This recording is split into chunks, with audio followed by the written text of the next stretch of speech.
lórí àwọn Fúlàní herdsmen terrorist tí wọ́n bára wọn jọ ní ilẹ̀ káàárọ̀ òjìrì tó wá ti ń ronú àti gbalẹ̀ mọ́ wa lọ́wọ́ láti lè jẹ́ kí wọ́n mọ̀ pé ó tó gẹ́ fún ìwà ìpànìyàn, ó tó gẹ́ pé à ń jínigbé, ó tó gẹ́ fún amúnisìn tí wọ́n ń ṣe nílẹ̀ bàbá wa. Torí pé tó nílé bá ṣe gbé ilé ẹ̀ ní àlejò ṣe máa rẹ̀ ilẹ̀ Yorùbá ń ṣe no man's land. Afẹ́jẹ́ kó yé gbogbo ọ̀tọ̀kùlé ìlú pé a ní ètò nílẹ̀ Yorùbá. Ó lè jẹ́ pé I respect the democracy, I respect the laws of the land. Èmi tí mo bá yín sọ̀rọ̀ legal practitioner ni mí. Gbogbo ohun tá à ń ṣe tí lòdì sí òfin ilẹ̀ orílẹ̀-èdè Nàìjíríà, nítorí pé ohun tó yẹ kí ìjọba ṣe fún wa òun ni ọmọ ìlú ẹyọ kan tó kàn dìde láti fi ẹ̀mí ara rẹ̀ gbé nǹkan tó yẹ kí ìjọba sanwó fún láti wá ṣe ni. Ohun tí ìjọba lọ náwó biribiribi fún ní Sambisa Forest ní North East láti lè dá joint task force sílẹ̀ civilian JTF tí wọ́n ń kó ìbọn fún àwọn dẹrandẹran àdáwọn ọlọ́dẹ ní òkè ọya náà, òun ni bàbá wa Chief Sunday Igboho tó ń ṣe lọ́fẹ̀ẹ́. Tó yẹ kí bàṣà today ń ta expect ni pé kí president olórí orílẹ̀-èdè yìí ó ní ọ̀rọ̀ pàtàkì. In fact, Chief Sunday Igboho wọ̀ ti national honours. Ohun tí bàbá ń ṣe yìí ó jẹ́ kí gbogbo gómìnà orílẹ̀-èdè ilẹ̀ Yorùbá ní gbogbo ilẹ̀ káàárọ̀ òjìrì, ó yẹ kí gbogbo gómìnà kọ́ wà ń bí láàárọ̀ yìí àbí kí wọ́n nípàdé ráńpẹ́ pẹ̀lú Chief Sunday Igboho lórí ìlọsíwájú àti ààbò ilẹ̀ Yorùbá. Yorùbá ti ń ṣe ètò ààbò wọn kó tó di pé democracy dé. Democracy náà dé náà a fi ọ̀rọ̀ ààbò wa ṣeré.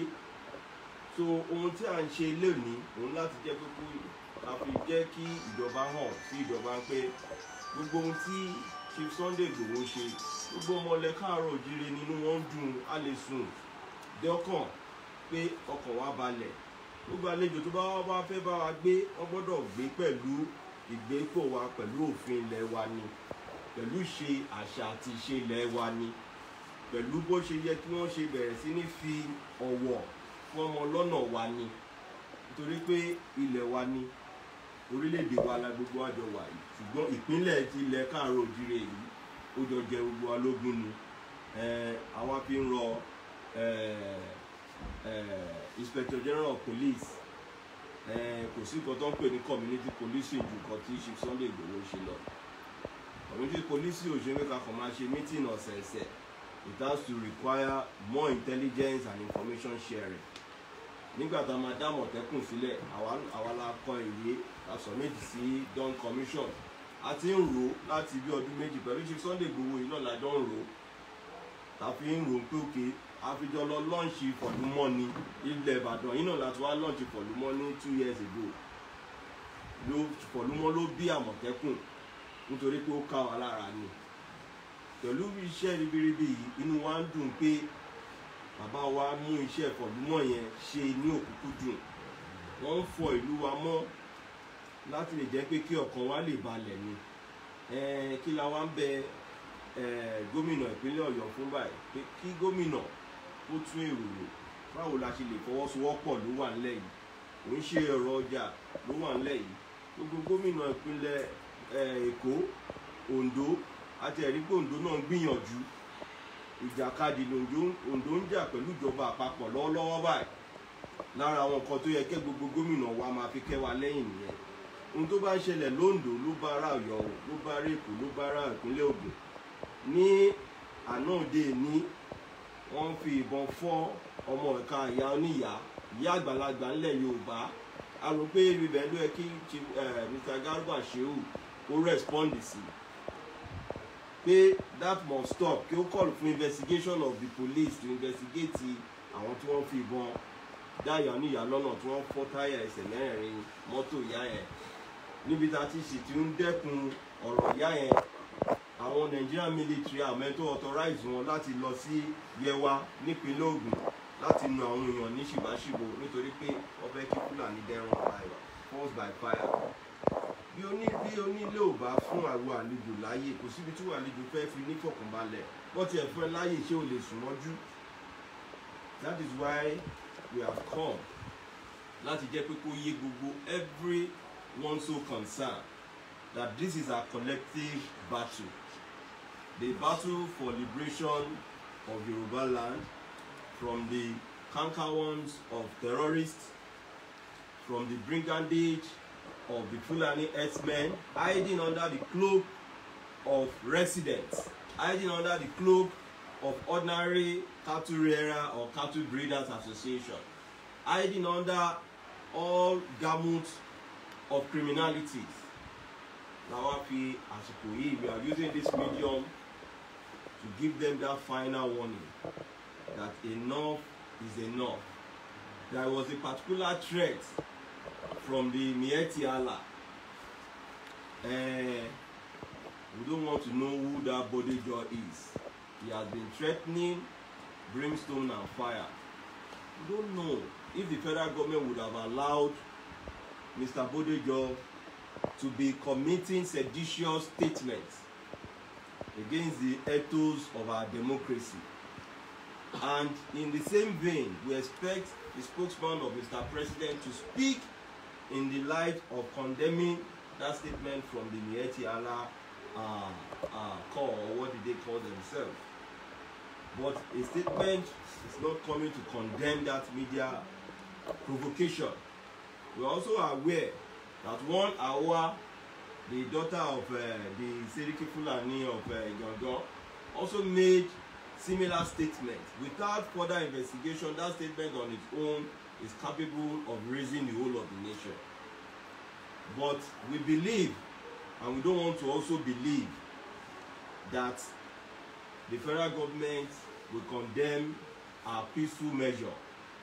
The intervention that is ongoing is for all of us, including non-Yorubas domiciled in Yoruba land. If we can salvage Yoruba land, the entire Yoruba forces will move into Sambisa forest and end Boko Haram in one day. The federal government needs to see this as a light of partnership, not as a competitive base for them to demoralize us. But we refuse to be demoralized, irrespective of the kind of provocation statement that we are seeing in the media. We are also calling the Inspector General of Police to address a world press conference so that a statement can be attached to him as the person that authorized the CP or your state. We know how the IGP responds. Is either a response through the PPRO, Nigerian Police Force, or directly himself on this issue. I'm sure the IGP is not he has not forgotten the recent EndSARS crisis. Its aftermath is still raging. Anything that will require the synergy of the community in ending insurgency must be a collective task. And if we have noticed high level of complicity and conspiracy by the headship of the Fulani, of the Seriki Fulani in Igangan, with his own knowledge of the criminality that is being perpetrated within his domain, shows a whole lot that we are now calling on the Sahad himself to rise up to his occasion. We are calling on all northern emirs to rise up to their duty, and we are now using this same call to call on all our Yoruba Obas to begin to chart a way forward on this issue. Kò dìgbà tí ilé bá fàya ká tó bẹ̀rẹ̀ sí ní kí sí ọ̀dẹ̀. Àsìkò yìí ìṣọ̀kan lẹ orílẹ̀-èdè Nàìjíríà à ń rí. Tí ìṣọ̀kan yóò bá ṣe é wò gẹ́gẹ́ bá ṣe ń wò yìí, tí ò bẹ̀ tó fẹ́ rọgbọ, àátún ìlú wa lù, àdẹ̀túnjú wa jó. Àìtí à ń sọ fún ìjọba àpapọ̀ ìkan rí tó wà nílẹ̀ yìí pé it requires their support by today. I expect pé ó yẹ kó ti kó drone wá fún Chief Sunday Igboho, ó yẹ kó ti authorize the DSS, ó yẹ kó ti authorize Nigerian Army kó bẹ̀rẹ̀ total flushing of the creeks of all criminalities. Tá bá fọ̀ lùwà mọ́ ní bísínẹ́sì tí àwọn everybody invest in the economy wa lè grow. But if we remain dormant, we are equally calling all our religious leaders from Pastor Enoch Adeboye to rise up to the occasion. This is our time for agility. That gbogbo tí à ń sọ yà ń pè gbogbo àwọn olórí ìsọ̀ǹgbè látòrí àwọn olórí ẹlẹ́sìn wọ́n dìde. À ń pè Pastor Enoch Adeboye, ó ní ìdí tá a ṣe ń pè wọ́n torí pé àwọn ló ní vice president tó wà lórí àlééfà lónìí. Àwọn ni wọ́n fọwọ́ lé vice president nípa àwọn ti rí vision pé vice president máa wà ńbẹ̀. Tí vice president náà bá jọmọ Yorùbá, ó yẹ ká ti gbọ́ látẹnu vice president náà. À ń challenge vice president náà kó address issue yìí nítorí pé ilé ló máa padà bọ̀ á bá wa níbí báyìí. Tí ìdí bá bàjẹ́ tó nídìí ló máa dì. Àwa náà fi ilé àtọ̀nà wálẹ̀, a fi aya wálẹ̀, la fi bá sọ pé ọ̀rọ̀ ilẹ̀ Yorùbá yìí ó gba ìṣọ̀kan gbogbo, àtàfáà ni, àti ìmáàmù ni, àtàláwo ni, àti pásítọ̀ ni. Oníkàlùkù tún èrò àdúrà wọn kọ́ bẹ̀rẹ̀ sí ní tún ètò wọn bẹ̀rẹ̀ sí ní tò ní gbogbo ìjọsìn. Àti Ìgbò ni, àtàwùsá ni, àti Fúlàní ni, tó bá ń gbé nílẹ̀ Yorùbá wọ́n gbọ́dọ̀ bẹ̀rẹ̀ sí ní tẹ̀lé ìlànà àṣà àti ìṣe wa nílẹ̀ Yorùbá. Bá ṣe ń ṣe lé wa èèwọ̀ bòmí ni. A lè sọ pé bọ́ ṣe bá North East jẹ́, tó bá gbogbo Katsina jẹ́, tó ti bá Zamfara jẹ́, tó ti bá Maiduguri jẹ́ lèmi. Wọn ò lè wá bá ilẹ̀ bàbá wa ti wá jẹ́ bẹ́ẹ̀ yẹn. Àti ẹ̀ nígbà ni gbogbo wo tí ẹ̀ nígbà là ṣe ń sọ fún gbogbo ìjọba àpapọ̀ pé ọ̀rọ̀ tó wà nílẹ̀ gbogbo wa ló kàn. Ohun tó bá Abọ́yadé gbọ̀ngbọ̀n náà ló ń bá gbogbo àwọn àtàjókòó yìí. Kò ń ṣe ìjọba tó ń ṣe ọ̀rọ̀ Sunday Igboho nìkan ló wà nílẹ̀ yìí. Gbogbo wa báyìí ta dúró báyìí ni Sunday Igboho tá à ń jà fúnlẹ̀ Yorùbá báyìí sí. Pásítọ̀ tó bá ń wà lórí pẹpẹ báyìí kó máa sọ̀rọ̀ Sunday Igboho ni. Sunday Igboho nísìnyí òun ló dúró fún symbol of Yorùbá race báyìí. Symbol ni kẹ́nìkàlùkù máa rò pé Sunday Igboho kàn fẹ́ fagbára hàn àbọ̀ fẹ́ dágbára wò. No, symbol nǹkan tí gbogbo lẹ̀ káàró òjìrè dúró fún òun ni Sunday Igboho represent. That is ọmọlúwàbí pàtàkì nílẹ̀ Yorùbá ni Sunday Igboho. Akínkanjú ẹ̀dá ni, akínrógun ẹ̀dá ni, ẹ̀dá ẹ̀wọ̀ ó ṣọ̀wọ́n rìn ní gbogbo ilẹ̀ ní gbogbo àgbáyé ta wà yìí. Kíyàn fi kò ṣe pé kò ló ń jẹjẹ, kò ṣe pé kò ní mọ́tò, kò ṣe pé but ta ló máa sọ pé wọ́n pa bó tẹ̀jẹ́ pé ìlú Ọ̀yọ́ odindi medical odindi doctor tó invest orí bítíbitì owó láti lọ dá iṣẹ́ ọ̀gbìn lẹ̀ wọ́n pa. Ìyá kan là ń sọ pé wọ́n yìnbọn fún ní ìjẹta àná yìí. Àwọn èèyàn wa mú gbogbo alámọ̀gbà tí wọ́n ṣe Ìbàdàn sí Ilé Ifẹ̀ àlèrin nílẹ̀ bàbá wa yìí náà ni. Odindi ọba ni wọ́n pa sí ojú títì. Till date báyìí federal government ò tí sọ̀rọ̀ lórí ẹ̀. Federal government ò sọ̀rọ̀ lórí ẹ̀. Kí ló dé tó wáyé jẹ́ pé a kàn ń try láti make it peace. Àlójoojúmọ́ àwọn kan sọ fún wa pé orí wọn ò pé. Tí wọ́n là ṣe ń try láti fi ọ̀rọ̀ wé ọ̀rọ̀. A rò pé ọ̀rọ̀ wa yìí máa dé gbogbo ibi tó yẹ kó dé. Gbogbo ọmọ ilẹ̀ káàárọ̀ oòjíire là á pè papọ̀ ń sìn. Ìjà OPC kọ́ leléyìí, ìjà Àmọ̀tẹ́kùn kọ́ leléyìí, ìjà Yorùbá là ń sọ ń pa èyí. Ìjà ilé Ọlọ́fin là ń sọ ń pa èyí. Ìjà gbogbo ọba ilẹ̀ Yorùbá là ń sọ ń pa èyí. Ìjàbọ̀ àtàdá nìkan kọ́ leléyìí ṣùgbọ́n ó gba ìjà ọgbọ́n inú la ṣe ń pe President Muhammadu Buhari pé ó address the state of the nation on this issue of Yorùbá of Southwest.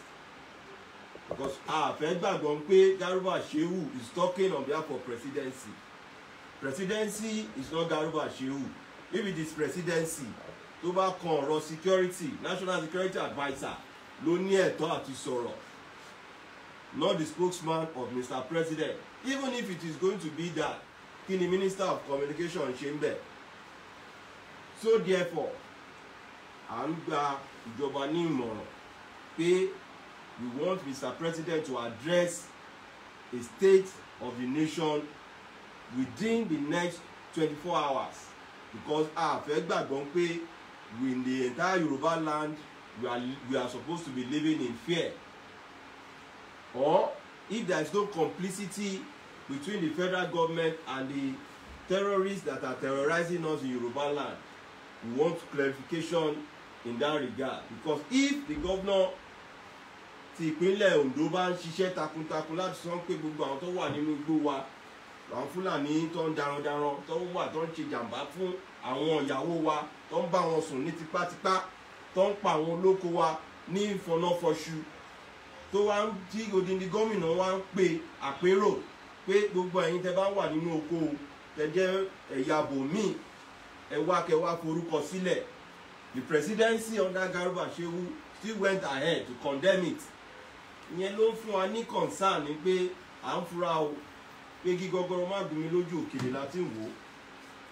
Ó fún wa ní ẹ̀tọ́ gẹ́gẹ́ bí mi ṣe dúró gẹ́gẹ́ bí olórí ọ̀dọ́ gbogbo ilẹ̀ káàárọ̀ òjìrè ni mo ṣe wá sí bíbáyìí láti jẹ́ kó yé gbogbo àwọn ọ̀dọ́ ilẹ̀ Yorùbá pé digbí la wà lẹ́yìn Sunday Igboho. Gbogbo wa báyìí ní Sunday Igboho. Tó bá ní ká wá sí Àbújá lè ní gbogbo wa ń bọ̀ l'Àbújá o, kọ́ sí gbogbo Àbújá lẹ̀ fún wa. Ọjọ́ tó bá fẹ́ wá ọ sáàbù wa ní invitation nìyẹn, a fẹ́ rí formally. Tàbádẹ́ rí pé invitation yín ó tọ̀nà sí fundamental right wa, àwọn náà gbé yín lọ sí ilé ẹjọ́. Á jẹ́ ti pinnu pé tó bá jẹ́ pé ẹ fẹ́ invite wa on the basis of criminality, because a kà ní paper ni. Ẹni tá bá dé wọn ní pé ọ̀rọ̀ adití ẹnu ọmọ ẹ̀ láti máa gbọ́ o. Ó dà pé bọ́ ṣe kọ́ sí paper kí wọ́n á gbé WhatsApp jẹ́ àwọn àgbẹ̀ lọ́kọ̀t fún kíni, fún iṣẹ́ tó yẹ kí presidency ṣe, kí federal government ṣe. That is why láti wá lè ní láti wá fi ẹ̀rúnú wa hàn sí ìjọba àpapọ̀, ìjọba ìpínlẹ̀ Ọ̀yọ́. Ẹ jọ̀ọ́ engineer Ṣèyí Mákindé, ọ̀rọ̀ tó wà nílẹ̀ yìí ọ̀rọ̀ ilẹ̀ Yorùbá ni, kò ní ṣe ọ̀rọ̀ ìpínlẹ̀ Ọ̀yọ́ nìkan. Ọlọ́run fi ń ṣe orílẹ̀ kẹwàá ní political capital ilẹ̀ Yorùbá ni. ẹ̀yin lẹ so gbogbo apọ̀ sáàárín. Ẹ jọ̀ọ́ gbogbo èròǹgbà yín ní búburú lórí Sunday Igboho, ẹ má jẹ́ kí ẹmọ aráyé kó fi ọwọ́ sí júwe eléyìí fún yín o. ọ̀rọ̀ pàtàkì là ń sọ yìí. Ẹ má jẹ́ kí gbogbo iṣẹ́ tẹ́ ti fàárọ̀ yín ṣe ẹ má fi ẹ̀yìn ọwọ́ dànù. Tó máa sọ pé ibo ló já sí, ṣé gbogbo gọ̀rọ̀gọ̀rọ̀ ẹ̀ náà ibi tó bá dé náà nìyẹn. Ẹ jọ̀ọ́ ẹ lọ tún èrò yẹn rò, torí pé nírú sáà báyìí àrùn kó yẹ kẹ́ wá ní ìjíǹjí kùtù kẹ́ wá bá Chief Sunday Igboho nílé kẹjọ ní ọ̀rọ̀, àbí kékeré pé wá sínú ìyẹ̀wù yín kẹjọ ní ọ̀rọ̀ pàtàkì. Ìgbọ̀ngùn táǹkà nínú ìwé ìròyìn kò tẹ́ wa lọ́rùn, la fi ń fi àsìkò ìyàwó náà ti wá bá Commissioner for Art and Culture and Tourism àti jẹ́ kọ́ mọ̀ pé ìṣẹ̀ṣe ló lágbà, ìṣẹ̀ṣe la máa fi yanjú ọ̀rọ̀ tó wà nílẹ̀ yìí. Àti meet SA on Student Affairs wọn náà àti fiṣẹ́ rán wọn pé ẹ jẹ́ ká fi ìṣọ̀kan tó ọ̀rọ̀ tó wà eégún tó lò ní. tí ó díẹ̀ fọ́ gbogbo èèyàn tó ń gbọ́ wa ní tilé toko, ẹ fọkàn yín balẹ̀. If ti federal government bá need Sunday Igboho, gbogbo ọ̀tá wà ń bìbà àti gbogbo ọmọlẹ̀ Yorùbá ẹ lọ máa prepare o. àjọ ń lọ ní o. lóhun àti ẹ̀sọ́ pé wọ́n sọ̀rọ̀ sẹ́ẹ̀lì pẹ̀lú wa, a fẹ́ lọ sọ̀rọ̀ bó ṣe máa dájú báyìí lọ. So kí gbogbo ọmọ káàárọ̀ òjíire àtẹni tó ní business investment àti pastor àti imam, gbogbo wa ẹ jẹ́ ká lọ máa múra o.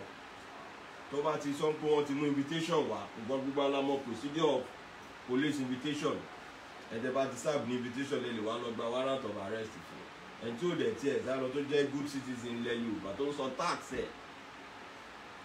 Ìjọba ò ní ẹ̀tọ́ láti ní pé àwọn fẹ́ wá mú, pàápàá jùlọ tó wá ń ṣiṣẹ́ fún ó ń ṣiṣẹ́ tó yẹ kí ìjọba máa ṣe. Mo rò pé ìtìjú ló máa fà fún ìjọba tí ìjọba bá gbérù gbèsè yẹn. La ṣe ń pe gbogbo àwọn ọba aládé wa kíkàn jọ wọ́n ṣíwájú nínú ọ̀rọ̀ ní kó tó dín pé ìṣòbí a máa dégbò mo rò pé àbọ̀ yìí àbọ̀ mi rè.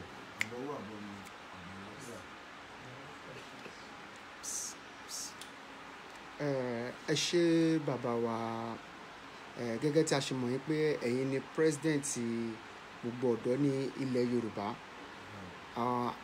Àwọn ìbéèrè tí àwọn tí ó ń wò wá káàkiri gbogbo àgbáláyé ń béèrè ni wípé kí ni èròǹgbà yín lórí 1914 amalgamation? Ìbéèrè àkọ́kọ́ nìyẹn. Ẹlẹ́ẹ̀kejì, wọ́n ní ipa wo ni ẹ̀ ń kó lórí ilẹ̀ Yorùbá láti lè dá dúró gẹ́gẹ́ tí a ṣe mọ̀ pé 1914 amalgamation ó ti expire ní 2014. So wọ́n ní kí a béèrè lọ́wọ́ yín kí n tó béèrè ìbéèrè ìkejì. ẹ jẹ́ kí àwọn ọ̀rọ̀ kọ̀ọ̀kan kó yé wa.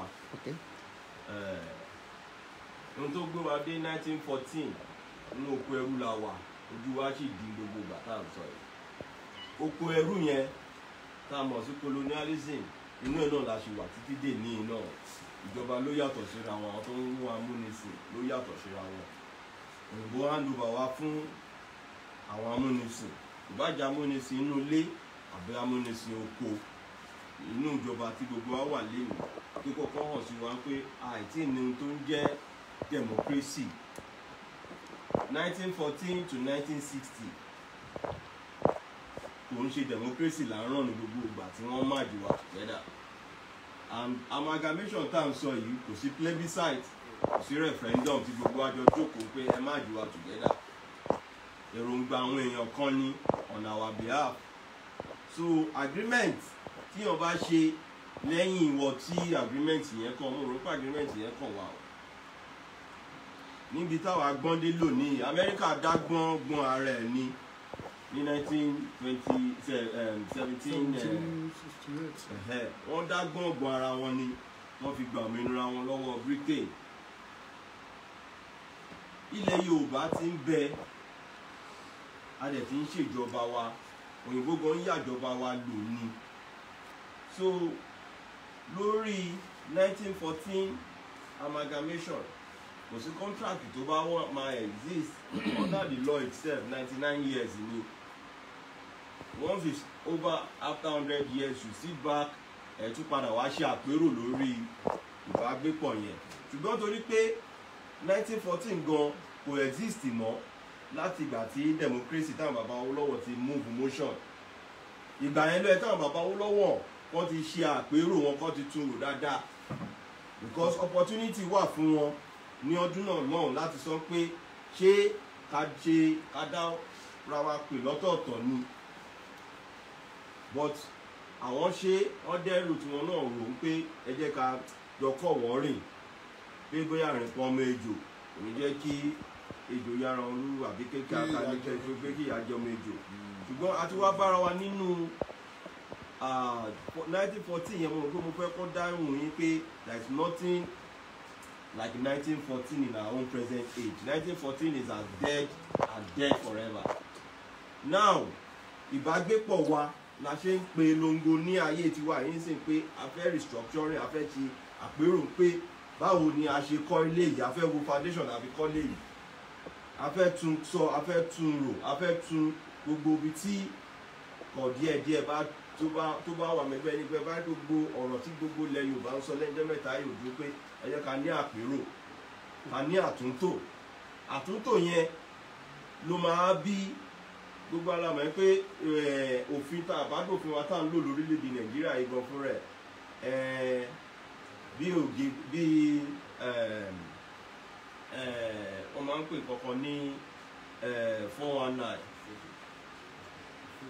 òfegè ní constitution wa ní orílẹ̀‐èdè Nàìjíríà lónìí. Kò dẹ̀ sí lọ́ọ̀yà tí ó mọ̀, ṣùgbọ́n torí pé kí ìdí má bàjẹ́ oníkàlùkù tó ń fi ọwọ́ wọ́nú la ṣe ń wò pé constitution yìí ẹ jẹ́ ká fi ṣe àtúntò rẹ̀. Ní constitution yìí wọ́n ní kankan tó yìnbọn pè ní autonomous constitution, mí ní constitution yẹn gbọ́dọ̀ gba gbogbo ètò plebiscite pé gbogbo agbọ́dọ̀ ní àpérò láti ìlú kéréje agbọ́dọ̀ àpérò yẹn ilé làwọn agbọ́dọ̀ rẹ̀ agbọ́dọ̀ padà sínú ilé títí wa. Àtúntò wa nílẹ̀ Yorùbá ẹ jẹ́ ká gangan bẹ̀rẹ̀ àtúntò wa ká mú déètì fún ká máa sọ̀rọ̀ wa láti gbogbo ìpínlẹ̀ kọ̀ọ̀kan. Wọn ìjọba àpapọ̀ jú wa lọ́wọ́ pé ká má ní àpérò ọjọ́ tàwa làwọn ò tí ì mú déètì fún àpérò restructuring lò. Ìjọba àpapọ̀ ọ̀pọ̀lọpọ̀ àwọn náà ń sọ bíi pé wọ́n bí ọmọ ibi tó fẹ́ fì sí. Wọ́n dá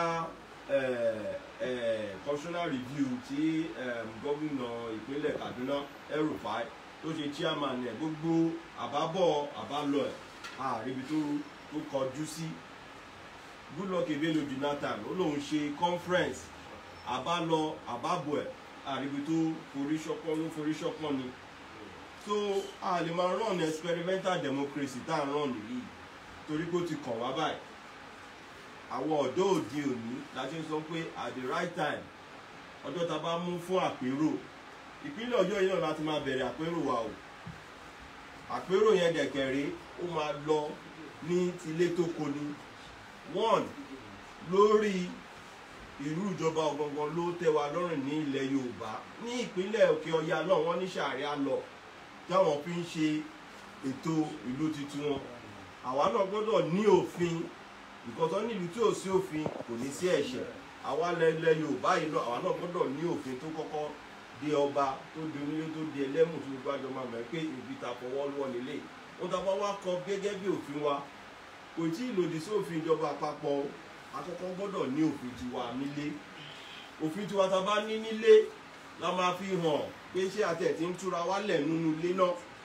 Bọ̀tà bá ní òmìnira wa nínú ilé pẹ̀lú àwọn ọ̀rọ̀ àwọn ìjọba ta ní káàkiri ilẹ̀ Yorùbá yìí. À lè fi mọ̀ bóyá àti bájọba àpapọ̀ ní ìjíròrò níbi táwọn náà bá fi ọrùn sí. Ní sáà yìí àwọn nǹkan yìí tí a bá mú ṣe wọ́n ní nǹkan là ń tẹ̀ka tó tan yọrin. Ta bá wá ń wo ọjọ́ iwájú pé Yorùbá Republic àbí nǹkan kan mí là ń lé lọ nísìn tí a bá tó àwọn nǹkan tó yẹ kí a fi ṣe ìpìlẹ̀. Ọlọ́run máa yẹ pé kí Abẹ́òkúta máa bá Ìjẹ̀bú-Jà tó bá rí pé ta bá rí òmìnira ìgbà tán. Ìyẹn ni a gbọ́dọ̀ kọ́kọ́ fi àárọ̀ àti ẹ̀dọ́nú wa ká pèrò àwa pọ̀. Àpérò ilẹ̀ Yorùbá là ń fi àsìkò yìí pé gbogbo ọmọ ilẹ̀ Kóòtù Òjìire wọ́n jí gìrì. Kábíyèsí Ọọ̀ni kan fún wa ní ọjọ́, Kábíyèsí Aláàfin kan fún wa lọ́jọ́. Tẹ́wọ́n bá dẹ̀ ti rò pé bí ọjọ́ táwọn bá mú gbogbo àwọn ọ̀dọ́ náà káwa náà bẹ̀rẹ̀ sí ní gbáradì. A fi sórí social media live ni kò ní dandan kí gbogbo á péjọ sójú kan. Social media ti àkírètì gbogbo nǹkan tẹ́gbọ̀dé máa fi máa wo àwòrán ẹ̀ pé a fẹ́ sọ̀rọ̀ ilẹ̀ Yorùbá ni. Ṣùgbọ́n tí a bá ní lọ́kàn nísìnyí tó bá pẹ́ tó bá kù díẹ̀ káìtó àwa ọgbọ́n ní ìpín inú ti àwọn ọ̀dọ́ à ṣe àpérò yẹn o. Láìpẹ́ láì jìnnà dẹ̀ ni àpérò àtúntò la pè é. Lẹ́yìn yẹn àwọn pé a máa mú iṣẹ́ wa lọ lẹ́yìn rẹ̀. Ẹ ṣé bàbá wa, a dúpẹ́ lọ́wọ́ yín fún gbogbo ohun tí ẹ ti ń bá wa sọ láti òwúrọ̀.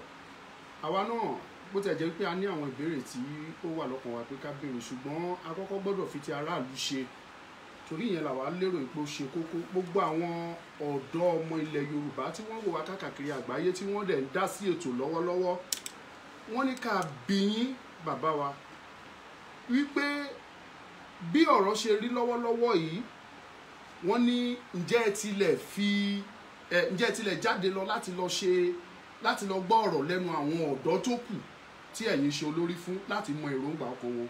Wọ́n nítorí pé n tí ó wà ní ọkàn tiwọn tí àwọn dẹ̀ ń fẹ́ lọ́wọ́lọ́wọ́ òun ni pé kí Yorùbá kó dá dúró láyé ọ̀tọ̀ gẹ́gẹ́ bí orílẹ̀-èdè ọ̀tọ̀.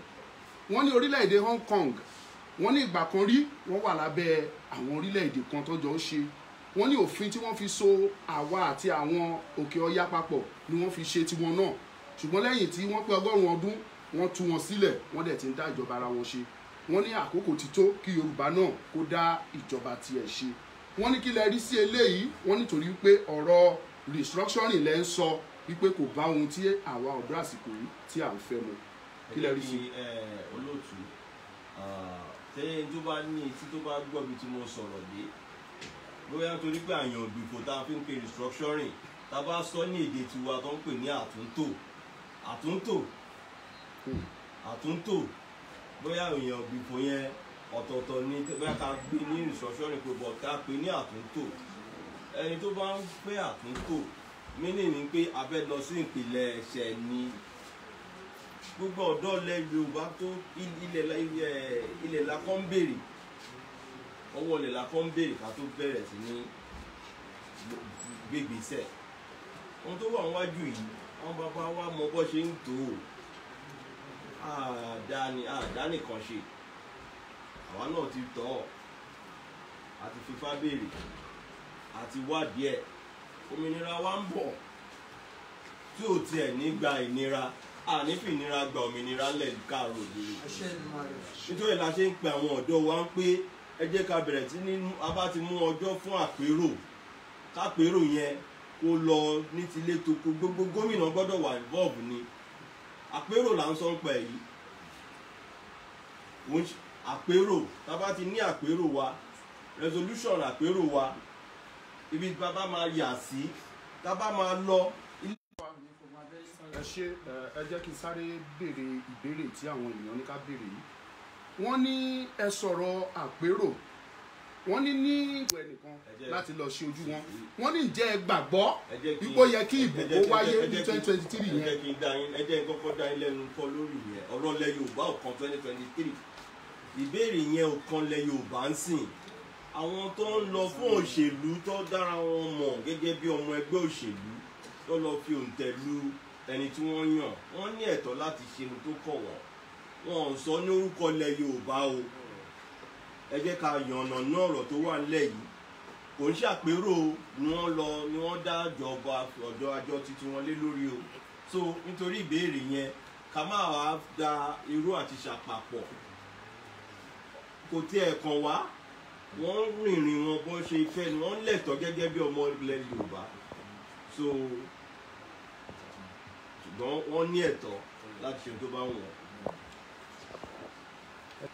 Gẹ́gẹ́ bí question tí ìbéèrè téèyàn kan béèrè níbí wọ́n níṣẹ́ mọ̀ pé olóyè Sunday Adéyẹmọ Ìgbòho pé nǹkan gbé dání jù lọ tí wọ́n ń polongo fún gbogbo ayé ní òmìnira ilẹ̀ káàárọ̀ oòjíire wọ́n wá ní ẹ̀yin gẹ́gẹ́ bí ààrẹ fún gbogbo ẹgbẹ́ ọ̀dọ́ Yorùbá kí ni nǹkan tí ẹ ti bá ìjọba sọ lórí ẹ̀ pé torí pé restructuring tí ẹ̀ ń tẹnu mọ́ ẹ̀ pé kò sí nǹkan kan tí a fẹ́ restructure pé torí tá a bá ṣì restructure náà àwọn Fúlàní wọ́n á sì máa da ilẹ̀ káàárọ̀ oòjíire láàmú wípé ẹ̀yin gangan bọ́n ṣe ń kọ́ síbí nìyẹn o pé ẹ̀yin gangan ń sìn pé àwọn wá ń rán yín síjọba pé tòun náà rí pé ẹ súnmọ́ ìjọba kódà ipò lóṣèlú ni yín nípa àwọn rán yín síjọba pé kẹ́ lọ sọ fún ìjọba wípé àwọn ò fẹ́ restructuring wípé táwọn fẹ́ ni Odùduwà nation wọ́n ní pé kẹ́ ẹ mọ̀ wípé gbogbo ọmọ Nàìjíríà ọmọ